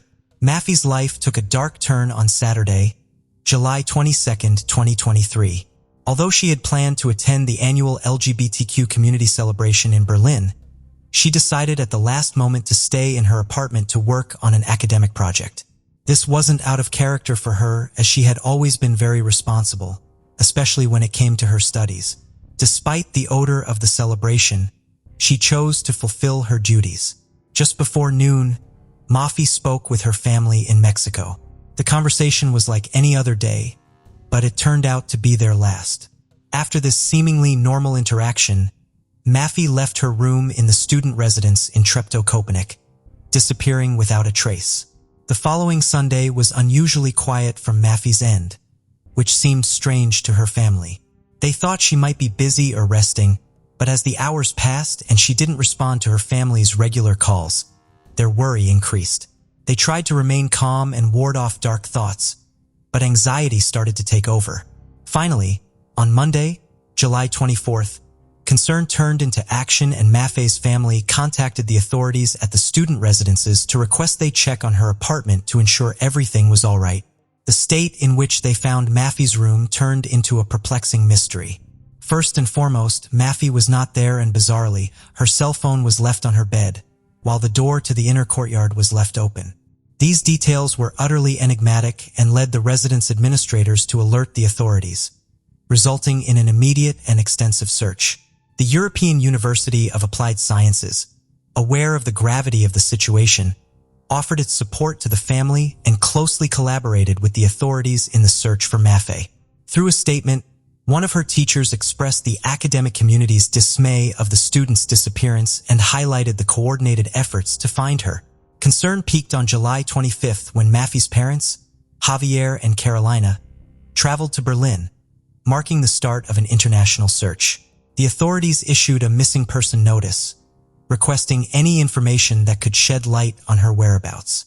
Although the police considered the possibility that Maffey might be facing emotional vulnerabilities, this theory was discredited by her friends and family, who emphasized that she had seemed happy and normal in the days leading up to her disappearance. Maffey's image, disseminated through a social media account created by her parents named Find Maffey Berlin, depicted a 24-year-old woman, approximately 1.53, weighing 48 kilograms, with long brown hair and tattoos decorating her arms. 3 days into an intense mobilization led by Maffey's family, the Mexican embassy in Germany announced its full involvement in the case. A national search protocol was then implemented in a desperate attempt to find the young woman.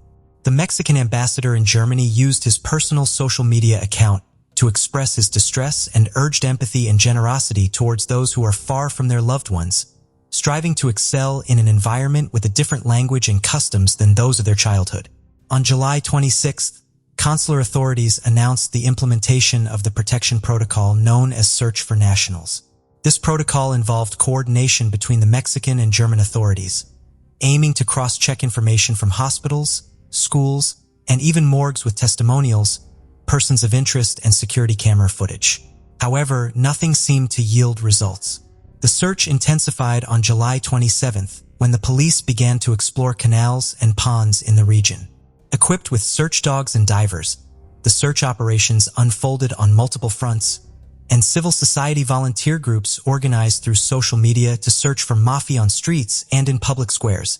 They distributed flyers and pamphlets with Maffey's image and details, leaving notices in wooded areas and urban spaces alike. Meanwhile, a poster with Maffey's image was shared on social media and spread throughout Berlin, thus multiplying the efforts to find her. As the mobilized public continued their relentless search, additional snippets of information were shared online. According to those close to the young woman, Maffey's room appeared to have been rummaged through before the authorities' arrival. While the police did not confirm this detail, Maffey's father Javier shared in an interview that his daughter lived in a ground-floor apartment with a balcony facing the street, and the door to her apartment was inexplicably open. 5 days since Maffey left her apartment, despite the lack of concrete information, the family maintained their optimism and hope. Her father pointed out that they believed the young woman was still in Berlin, as they had not been informed by the authorities whether her passport was among her belongings. On the same day, the family issued a statement thanking Maffey's University and the organized civil society for their support. While they shared their gratitude, they underscored the importance of keeping certain aspects of the case confidential to avoid hindering the investigation. Javier revealed that his daughter had plans to move to Spain in the coming days to meet up with her boyfriend, a young man she had recently met and with whom she was starting a relationship. The boyfriend's solidarity was demonstrated by his travel from Spain to Berlin to contribute to the search for Maffey. Despite the efforts, on July 31st, the Berlin police reported that they had still not obtained any relevant information that could reveal Maffey's whereabouts, who had now been missing for 9 days. Up to that point, the collected evidence had not shed light on her location and uncertainties still prevailed. On the same day, Mexican president announced his intention to seek help from his German counterpart to collaborate in the search for Maffey. Days passed slowly as Maffey's family fought to bring visibility to the case of their missing daughter, participating in various interviews to shed light on the baffling situation. In a conversation with a renowned Mexican journalist, Javier, María Fernanda's father, shared the challenges they had encountered in the search. He explained that in Germany, due to personal data protection laws, cameras are not allowed to film public places, complicating the tracking of clues. He also revealed the small size of the missing persons department in Germany and how the detective in charge of the case in Berlin faced an overwhelming task. Regarding the Mexican authorities, Javier shared that they had received support and had been offered psychological assistance. The Mexican authorities referred to the case as atypical due to the time elapsed and the circumstances surrounding the disappearance. He added that the family was working on issuing a yellow notice through Interpol, hoping to extend the search beyond the borders of Germany and Mexico. Despite the many tears shed, he said they maintained strength and a positive attitude in their quest to find their daughter amid the difficulties and uncertainty surrounding the case. Desperation and uncertainty lingered as the days passed without news of Mafi. On August 3rd, following exhaustive searches and without encouraging results, Interpol issued a yellow notice for her location practically worldwide. Although authorities considered it unlikely that she had left Germany or the Schengen area, this measure reflected the determination to find her. On Friday, August 4th, a spokesperson for the Berlin police shared in an interview with local media that they had verified her possible whereabouts and were closely following up on the received information. However, the lack of details left everyone in suspense. While the Berlin police had gathered up to 120 clues about Mafi's disappearance, concrete evidence that could lead to her exact location remained elusive. Meanwhile, on Saturday, August 5th, the young woman's parents organized a solidarity event in front of the Mexican embassy in Berlin.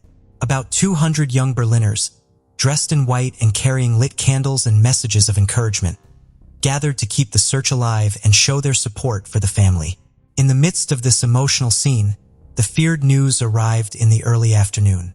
Mafi's lifeless body had been found floating in a canal in Berlin. The search for María Fernanda Sanchez had come to a tragic end. Heartbroken, her loved ones confirmed the tragic outcome. Despite the search efforts and the maintained hope, the reality was unrelenting. It was revealed that the student's body had been found by a person walking across a bridge. Although authorities had previously searched the area with divers, it was later explained that the canal was extensive and its waters had hidden the tragic secret. The community gathered in mourning and solidarity, but also to demand answers. The search took a dark turn as it entered a new phase, determining the circumstances surrounding the young woman's death. Meanwhile, the police stated that there was no suspicion of third-party involvement and reiterated that the investigation was ongoing. The Mexican ambassador in Germany shared that the next step in the case would be an autopsy of Mafi to shed light on the causes of her death. Although he assured that the body showed no signs of violence, caution was maintained until the autopsy was completed.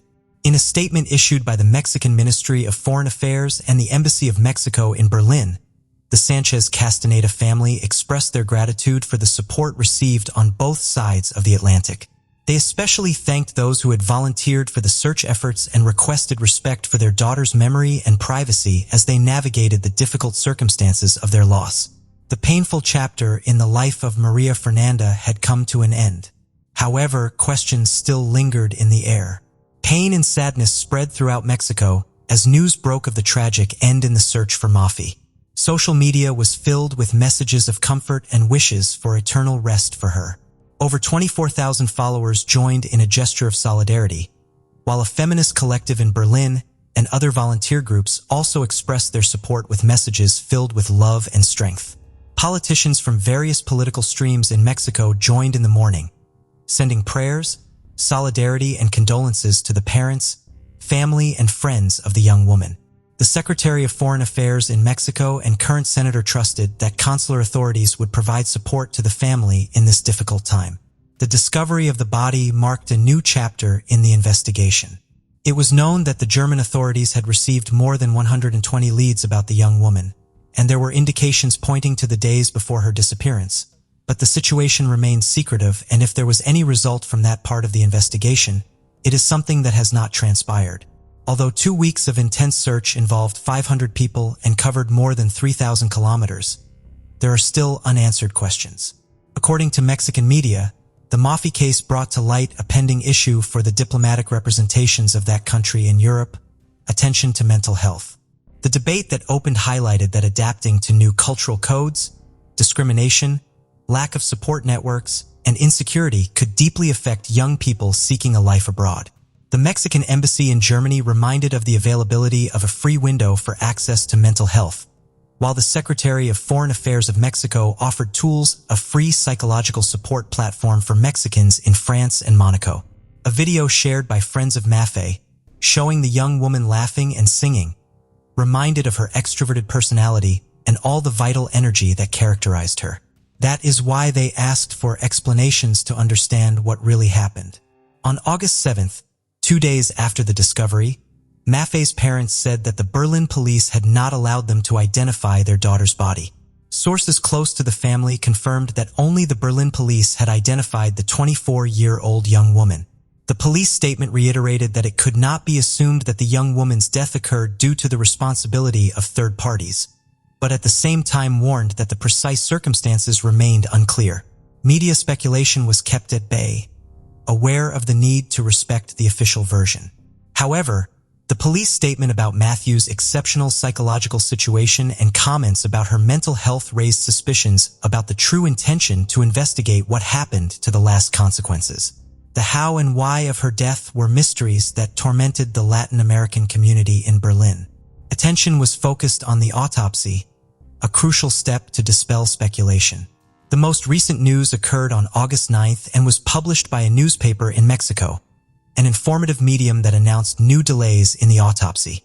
The newspaper managed to get answers from a spokesperson for the Berlin prosecutor's office who announced that they would have to wait about 2 months to know the results of the autopsy and that nothing is certain regarding the date of delivery of the body to the family. She pointed out that the autopsy had been ordered, but that it had not yet been carried out due to the workload and shortage of personnel. She added that it would take about 8 weeks before the result is available. Only from that moment can they think about releasing the body, but perhaps more investigations will be necessary before being able to deliver the remains to the family. The future of the investigation still does not seem to indicate immediate results. The repatriation of the body and the parents' decision on the final destination of Maffei depend on the results of the autopsy. The community cries out for clear answers and definitive closure, while the mystery surrounding the young student continues to weigh on the hearts of all those who followed her story with hope and much anguish. In February, the body of 36-year-old Sabrina Payne was found in a field near Tremont, Illinois. Sabrina was a black female who was known to support a drug habit with prostitution. Sabrina had last been seen at her home 2 days before her body was found. The original autopsy failed to determine a cause of death, leaving some of the detectives to believe she had overdosed. One detective, however, felt uneasy about that assumption. His suspicions were confirmed as more bodies were found in Peoria and Tazewell counties over the next year. On February 5, 2004, the body of 36-year-old Barbara Williams was found in a date near Edwards, Illinois. She was found partially clothed and lying face down in the snow. She had been seen alive between 9 and 10 p.m. the night before. An autopsy showed that she had multiple contusions and abrasions on her body. Toxicology showed that she had fatal levels of cocaine in her blood. At this point, police were not ready to call this a murder or entertain the idea of a serial killer preying on black drug addicted. In February, 32-year-old Shakanda Thomas was reported missing. She had last been seen by her family in August. Shakanda was known to disappear at times, but when she didn't come back after several weeks, her family reported her missing. Shirley Entrap was also reported missing in February. She was seen 3 days before she was reported missing. Tamara Waltz was reported missing in February after not being seen for 3 weeks. All 3 missing women were also black females known to support a crack cocaine habit with prostitution. 36-year-old mother of 8, Laura Lawler, disappeared from her home after leaving with a man and woman. Her longtime partner searched for her, but only was able to determine she had been with a man named Larry. Her boyfriend and father to her 7 daughters and 1 son describes Laura as the love of his life and a beautiful soul. The two had experimented with crack cocaine, and Laura seemed to struggle with addiction before her disappearance. On September 25, 2004, Linda Neal was found on King Road in Tazewell County. She was found nude along the side of the road. Linda, like the other women, was known to be part of the drug scene in Peoria. At this point, police had determined there was likely a serial killer stalking black females in the Peoria area. A task force was formed, which one detective states would have occurred much quicker if the victims had been white females. While police desperately searched for the killer, they kept a close eye on women in the community at risk. Despite their efforts, on October 15, 2004, Brenda Irving's body was found in a ditch near Farmington. Brenda was found nude, and an autopsy determined that she had been strangled and suffered blunt force trauma to her head. She also had fatal levels of cocaine in her system at the time of her death. Her children had feared for their mother's safety, as she had known many of the women who had been killed or disappeared from central Illinois.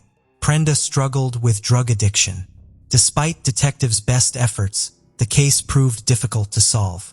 They followed thousands of leads, but finally got the lead they were waiting for in February. 35-year-old Vicki Balmer was arrested for theft. From jail, she told authorities that she thought she could help them find the serial killer preying on her fellow sex workers. She believed that a man who had picked her up in July 2004 was responsible. Balmer explained that in July, a man named Larry Bright lured her to his mother's home while they shared alcohol and drugs. Once she was intoxicated, she said Bright attacked her, attempted to rape her, and pulled a knife on her. Somehow, Balmer was able to escape. Police were at first skeptical as Balmer asked for a plea deal in exchange for her testimony. Why hadn't she reported this back in July? Why wait until she was under arrest? Vicki Balmer claimed she was scared of being arrested for outstanding warrants, which is why she did not come forward in July 2004. A search of her criminal history confirmed the warrants, so detectives decided to take a look at the man named Larry Bright. Larry Dean Bright was born in Peoria, Illinois on July 8, 1966. He served a 2-year stint in prison at age 19 for burglary and carjacking. According to Larry's family, the time Larry spent in prison changed him for the worse. Larry became more angry and violent and began using drugs. Larry had an injury, which started an addiction to prescription opioids and later crack cocaine. He also developed an addiction to pornography, preferring videos with black women. Larry lived with his mother in a tiny guest house behind her home. Larry enjoyed gardening, creating a beautiful garden bed of flowers for his mother. When the police arrived at Larry's home following the tip, they noticed the beautiful flowers in the garden. Larry was placed under arrest for the unlawful restraint of Vicki. They questioned Larry about the murders, but he denied having any information about the murdered and missing women. Throughout the interview, Larry smoked several cigarettes. Detectives planned to take one of the cigarette butts and test it for DNA, but Larry ate them before leaving the interrogation room. Larry declined to gift DNA voluntarily. Police searched Larry Bright's home on January 20, 2005. The investigators dug up the garden, finding several small bone fragments and ashes that were later determined to be human. When the police questioned Larry again, they told him they were digging up his mother's flowers. At this point, Larry broke down and confessed to multiple murders. He even led investigators to the remains of some of his victims. Larry explained that around July 27, 2003, he picked up Sabrina Payne on the south side of Peoria. He drove her to his home, which he shared with his mother. He claimed the two drank and used cocaine before having consensual sex. Larry said he did not intend to tell Sabrina, but he became enraged, thinking Sabrina was trying to rip him off. He strangled her to death and dumped her body near the cornfield where she was found. Larry confessed to picking up Barbara Williams in February 2004. Again, he used drugs and alcohol with his victim. He stated that he once again lost control of his anger and killed Barbara. He claimed he caught Barbara stealing from him. He dumped her body along the road where she was found the next day. The prosecution believed that after the first two murders, Larry developed a bloodlust. At the time of his arrest, he said, "I knew them I would kill, the others I would pick up. I went out hunting." Larry also confessed to killing Laura Lawyer. He burned her body in his backyard burn pit, burying their remains in his mother's yard. He said he wanted to destroy the bodies to avoid getting caught. He confessed to killing Tamara Walls and burning her remains. Her jawbone was found in the backyard. He admitted to strangling, beating, and burning Shirley and Trapp. Shakonda Thomas had the same fate after being picked up by Larry Bright. He burned the woman and buried the ashes in the yard. Because of his attempts to creamy his victims, he was nicknamed the Bone Crusher. Larry said that he attempted to burn Linda Neal and Brenna Irving as well, but the attempts were unsuccessful due to the weather. He dunked both women along the side of the road. Larry was facing the death penalty following his January 2005 arrest. In an attempt to spare his mother the embarrassment of a trial and avoid the death penalty, Larry Bright pleaded guilty to 7 counts of first-degree murder and 1 count of drug-induced homicide on May 30, 2006. Bright's murders were not considered racially motivated, but detectives believe he was just attracted to black women. He is one of the very few serial killers who chooses victims outside of his race. Larry was sentenced to 7 life sentences without the possibility of parole to be served concurrently. He was also given an additional 30 years for the drug-induced homicide. As part of the plea deal, Larry will be required to serve 100% of his sentence with no parole consideration. Larry is currently housed at the Shawnee Correctional Center in Vienna, Illinois. He will spend the rest of his life behind bars, but that brings little peace to the families of his victims. The loved ones of Larry's victims want people to know that the women he killed were more than just drug addicts or prostitutes. They were people. They were mothers, daughters, sisters, and friends. The serial killer dentist of St. Louis, Clinton Engelman. Dr. Clinton Engelman was born on February 6, 1927 in St. Louis, Missouri. Dr. Engelman grew up on the south side of the city and felt a deep connection to his neighborhood. After serving in the military, Dr. Engelman used his GI Bill to go to Washington University and become a dentist. He opened his dental office on the south side of St. Louis, serving the community he had always loved. Dr. Engelman, who went by Glenn, was married to a woman named Edna Ruth, but they divorced in 1956. By 1958, both Glenn and Ruth had remarried. Glenn was operating his dental office and appeared to be successfully serving the St. Louis community. On December 17, 1958, citizens in Forest Park noticed a bloody man stumbling. The man, James Stanley Bullock, soon passed from his injuries. These injuries were caused by a gunshot. No one could figure out why someone would shoot 28-year-old James Bullock. James Bullock was born on April 17, 1931 in DeSoto. He was raised in Shiloh, Illinois by his grandparents and later his aunt after his parents passed away.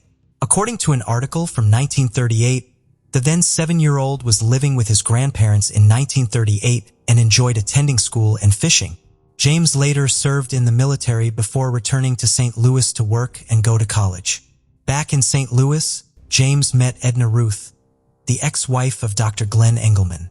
The two married, and 6 short months later, James was dead. An employee at a local sanitarium initially claimed James was there 4 days before his murder, asking to be admitted because he feared for his life. His wife and aunt said this was not true, as the three had dinner together on that night. According to his widow and aunt, James was not afraid for his life, and they knew no one who would want him dead. However, Edna Ruth benefited greatly from her husband's death. Ruth had life insurance policies totaling $64,088. While under questioning, Edna Ruth made several weird statements, including telling the police she was married before, but her husband did not know. Who was she married to? Her husband's dentist, Dr. Glenn Engelman. Edna Ruth had lied to James and his family and lied on the marriage application about being married before. Police questioned a local career criminal who was out on parole for an assault at the time of the shooting. They weren't able to tie him to the murder of James, but they did note he lived near Dr. Engelman's office. Dr. Engelman and Edna Ruth both refused to take a polygraph test and denied any involvement in the murder of James Bullock. Dr. Engelman's new wife, Ida, refused to be questioned by the police. A patient provided an alibi for Dr. Engelman. However, another witness said that they tried to find someone at the office around the time and the office was empty. Edna Ruth invested part of the funds she received after becoming a widow and a doctor. Been bored being a dentist, so he often ventured into other areas of business. This included buying a trike strip along with a partner, Eric Fry. Dr. Engelman had grown to be close friends with Eric and his wife Sandy. On September 26, 1963, Eric and Dr. Engelman were at the drag strip using dynamite to explode and then fill abandoned cisterns on the property. Eric was lying on his stomach near one of the cisterns when the dynamite exploded quicker than anticipated. Eric was killed instantly and found lying in the bottom of the cistern. Coroner H.D. Steinbeck ruled the death accidental. Mr. Frey's wife had an insurance policy on her husband, which she invested part of into Dr. Engelman's practice. Dr. Engelman divorced Ida and married his third wife, Ruth, in 1967. The couple shared a son, but Ruth heeded the close relationship her husband had with a young woman who worked in his office named Carmen Miranda. Dr. Engelman offered to train Carmen to be a dental assistant in his office. Edna felt uncomfortable with the flirting between the doctor and his young assistant. Dr. Engelman, however, claimed he was trying to help people in his community. He hired Carmen's brother, Nick, as well at one point. Ruth was relieved when Carmen met a married man named Peter Home. Just a few months later, however, Carmen and Eric were walking in a rural area in Pacific, Missouri. The couple were exploring an area known to have caves and scenic paths. A shot suddenly fired, hitting Peter in the head. Peter died instantly, and a hysterically Carmen flagged down the help. Nearby, police found an X on a tree made with tape. The area was familiar to locals as a hunting area, and police believed that the shot was accidental. Police believe someone was target shooting at the axe and accidentally struck Mr. Home.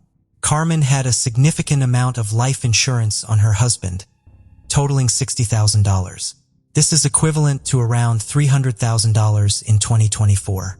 Dr. Engelman and Ruth divorced soon after, at which time Dr. Engelman married young Carmen, whom he had known since she was a small child.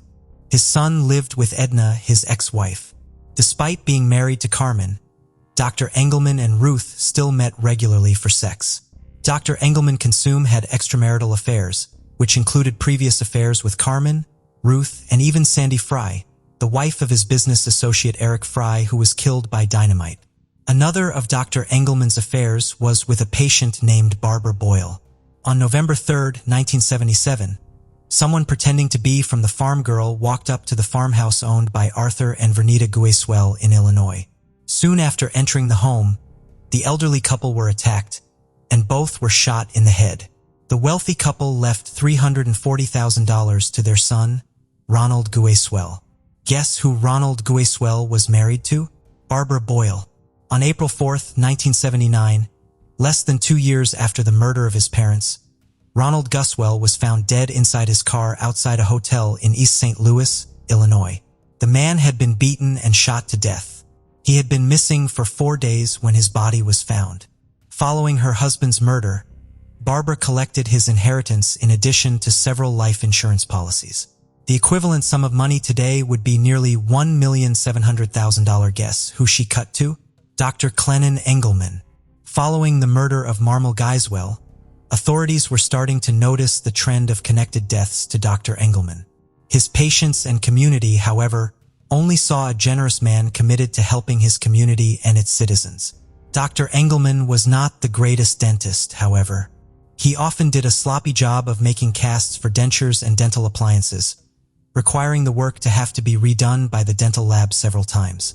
His business was struggling, however, and he soon found himself in debt with a dental lab owned by Sophie Barrera.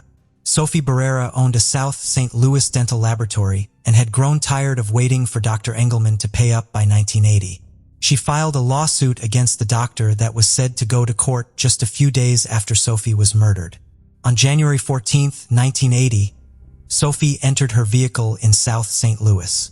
Shortly after, the vehicle exploded. Police found remnants of a bomb under her charred vehicle. Sophie had told her son before she was in fear of being killed. She believed Dr. Glenn Engelman was dangerous. Dr. Engelman was questioned for 3 hours and then released. Police were certain he was responsible for Sophie's death, but they had to prove it. The public also wondered if the bombing was related to another bombing in the area that was carried out between two mob families fighting for control over St. Louis's labor unions. The evidence indicated, however, that this was not a mob hit. The number one suspect was the man who owed Sophie $15,000. Dr. Engelman had to be stopped, but the police weren't sure how to do it. Detectives soon began having conversations with Dr. Engelman's ex-wife and mother of his son, Ruth. Ruth told police nothing at first, but eventually started to talk. She explained that Dr. Engelman often bragged about killing people. He told her that he had a superpower: he was able to kill without remorse. He had admitted to killing Eric Fry, Peter Home, and the Cuswell family. It was his side hustle, killing for profit. Ruth agreed to help the police, but none of her testimony could be used in court because Dr. Engelman confessed to her while the two were still married. He was protected by spousal privilege. Ruth decided to wear a wire, however, and met up with Dr. Engelman to exchange their son and sometimes just to socialize. They were still having a sexual relationship despite Dr. Engelman's marriage to Carmen. She tried to get Dr. Engelman to confess to Arkin by asking to write questions. He didn't seem to take the bait at first, and Ruth feared he would kill her next. Ruth suggested police plant a bug in her bedroom and she would invite the dentist over for sex. Dr. Engelman was suspicious, however, and did not say anything that could lead to his arrest. Ruth then met him at a diner wearing a wire, and this time he commented on being homicidally intimate with the widow of one of his victims. He admitted to the murders in great detail, providing just what police needed for an arrest. He explained that he found murder more sexually satisfying than sex. His ex-wife was given a new life in the witness protection program. Carmen, who was no longer married to the dentist, and her brother Nick were brought in for questioning to corroborate the allegations against Dr. Engelman. As possible co-conspirators, they asked for and were granted immunity to testify against the dentist. Carmen told quite the story. She said she was working for the dentist when he suggested she find someone with good benefits to marry. He told her about Eric Fry, whom he said he directed Sandy Fry to marry with all intentions of murdering the insurance proceeds. Soon after she was married, Carmen said Dr. Engelman told her where to go and made sure her husband was shot and killed. He staged it to look like a target shooting accident. Clinton Engelman was finally arrested and charged with murder in 1980. Carmen testified at Dr. Engelman's first trial, for which he was convicted of murdering Peter Hom and given 50 years in prison. The dentist then pleaded guilty to the murder of Sophie Barrera to avoid the death penalty. Serving a list sentence for that murder in Missouri, Dr. Engelman was back in court by 1985 in Illinois. In 1984, Robert Handy, a conduct and acquaintance of Dr. Engelman, admitted to authorities that he had taken part in the murder conspiracy of the Giswell family. He implicated Dr. Engelman, who had bludgeoned Harold Giswell and Shaheem, as well as Ronald's widow, Barbara Boyle. Dr. Engelman was given 3 life sentences for the Goswell murders. He also was convicted of federal mail fraud and given a 30-year federal sentence. He is believed to have killed at least 12 people, including conspiring with his first wife to kill her husband, James Bullock, in 1958. Edna Ruth was never charged in the case due to lack of evidence. Barbara Boyle went on trial for the murder of her in-laws, Arthur and Vernita Giswell, and husband Ronald in 1985. The jury acquitted her of the murders of Arthur and Vernita by convicted her of conspiracy to commit murder in the death of Ronald Giswell. Barbara Boyle was sentenced to 50 years in prison in 1985. She was granted parole in February 2009. Dr. Engelman enjoyed his notoriety in Missouri, often comparing himself to legendary outlaw Jesse James. He is believed to have killed at least 12 people, but the actual number is unknown. Unlike other serial killers, Dr. Engelman was inspired, at least in part, by greed. He also seemed to revel in his ability to not feel remorse. Dr. Engelman died of diabetes-related health issues in 1999 at age 72. He was incarcerated in Jefferson City at the time. Britney Locklear was 5 years old when she and her mother, Connie Locklear Chavis, were waiting for the school bus on Gainey Road in Rayford, North Carolina. It was still dark outside on the morning of January 7, 1998. Her mother went inside briefly to use the restroom, leaving her daughter alone at the bus stop for only a few minutes. When she looked out the door, Britney was nowhere to be seen.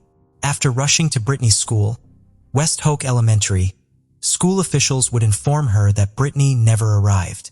A neighbor, Rose Johnson, reported seeing Britney being abducted and told authorities it was a white male in a full-size brown or tan truck.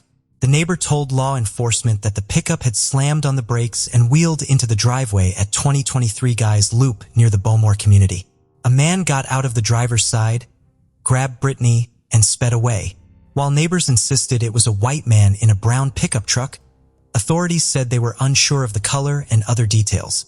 Over 500 people would join the search for the missing child, and her clothing and backpack would be discovered the same day. Tragically, one day later, on January 8th, the day after her disappearance, a search party would find Britney's naked body in a drainage ditch off Ryan McBride Road about 3 miles from the family's home. She had been raped and drowned to death. Investigators would release a warning looking for a brown truck, and residents from across the region started calling in tips. So much that they started piling up. However, they didn't have the manpower or equipment to take this many calls and were basically unprepared. By the time the FBI gave the detectives software to manage the crime tips, calls had already started to taper off. Jay Tilley with the State Bureau of Investigation stated, "We know there was info that came in that we didn't follow up on." The family said the sheriff at the time, Jim Davis, had tried to intimidate them into confessing to Britney's death. They said he even tried to pin her death on Britney's step-grandfather, James Stevens, even going as far as to show him half-naked photos of Britney. Britney's mom, Connie, would accuse Jim of using the case to help his election campaign. In 2001, voters would vote in Hubert Peterkin instead of Jim Davis, making this the third sheriff to take over the case. In February, investigators thought they had a break in the case when they arrested Fort Bragg firefighter Keith Douglas Laundrie for bank robbery. Upon cleaning out his locker at the fire station, they would discover a photo of Britney from a newspaper clipping, which investigators thought was strange. However, when they tested his DNA, it did not match the DNA found at the crime scene. A reward is being offered for information in Britney's case, and her parents have both been cleared of involvement. Child molesters within a 50-mile radius of Britney's home were also questioned, but the interviews provided no leads. Britney was called Little Britney by her teachers and classmates because she was the smallest and youngest child in her class. She hugged just about everybody. Her mother said she liked going to church and to school and wanted to become a pilot when she grew up. Her family still seeks answers in this case. As of today, there have been over 17,000 leads, 92 agents, and over 9,100 work to solve this mystery, but the case remains unsolved. On the morning of September 20th, 2001, 33-year-old Angela Wayland Hudson walked her 2 children to the bus stop in Pelham, North Carolina. When her children returned home from school that day, Angela was not at home, and they were told by their stepfather that their mother claimed to have something she needed to do and left the home on foot. Angela never returned and was never seen again. Even though there was a history of abuse in their marriage, since there was never any evidence of a crime, not much has been done by law enforcement to find Angela. She lived in a rural area, and the only place within walking distance was a small convenience store, but she left her car behind. Angela had filed for a divorce and went missing on the same day as her second scheduled meeting with her divorce attorney. She had gotten a restraining order against Robert, but as Robert was a cabinet maker and his workshop was attached to the Hudson home, the judge allowed him to be at the workshop during working hours without being in violation of the order. Angela and her children had planned on having an aunt and a cousin over for dinner, and they had been trying to get in touch with Angela but couldn't because her phone wasn't working. They went ahead over to Angela's home and discovered she was gone. They found half-prepared food laying out on the counter and table. She had been cutting up meat and veggies, and it was all left laying out unfinished. Her car, purse, jewelry, eyeglasses, and medication were still at the home. The following day, her family went back to the house to get her and the children's belongings. When they arrived, her husband's adult son was at the house and stated that his dad had to go out of town, so he wasn't there. Strangely, the son would only allow the family in certain parts of the home. A detective said Robert was asked to take a polygraph test twice but refused, and none of the 4 acres of property or vehicles were ever searched. Angela was initially considered a runaway, which was strange with the history of abuse in the relationship. There are a lot of unanswered questions, such as why Robert wouldn't take the polygraph test and why his son refused to allow family in certain parts of the home. Particularly, the son kept the family away from a huge freezer in the house and the father's workshop. Her family described her as a devoted mother who would have never left her children without someone to care for them, not even during a flare-up of her by bipolar disorder. Robert was not the children's father, and he did not want to support them. This happened in February 2001 when missing persons with bipolar disorder were not taken as seriously as other missing persons cases. Her family describes her as a very private person who kept things to herself, and they stated she always had a pattern of getting involved in abusive relationships. As of today, her case remains unsolved. Thank you for joining us on this journey into the depths of unsolved mysteries. Cold cases not only challenge our understanding of the past, but also ignite our curiosity and determination for answers. Remember to subscribe to stay updated on our latest investigations. And if you have any information regarding the cases we've covered, don't hesitate to reach out.